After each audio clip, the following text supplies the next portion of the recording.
So I was telling my granddaughter this story yesterday of, well, first of all, I was sharing with her some Christian music from the early 80s, since she had never really experienced that. My brother was in and out of that business, and I knew several people in that business. And I was telling her specifically about Dana Key, who was part of DeGarmo and Key. And a long personal story there. My brother had wanted me to marry him.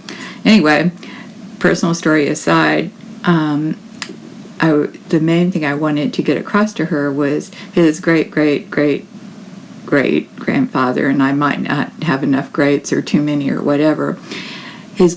One of his grandfathers was Francis Scott Key, who wrote the Star-Spangled Banner.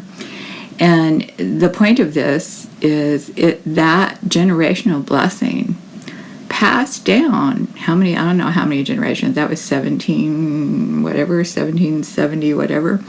And here it is, and he was writing in the 1980s, that's 200 years.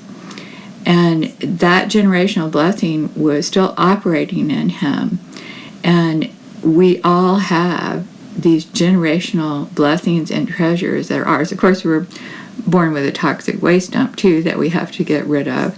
But I just want to encourage you to search out and say, Lord, what is the generational treasure in my generations that I inherited? I mean, just because it was in the generations doesn't mean that you necessarily got that one, but ask him, because that was one of the most profound ones that I can think of, that here this great-great-grandfather had written the Star-Spangled Banner, and here was his great-great-great-grandson who was prospering, getting paid to do something that was just in his very DNA.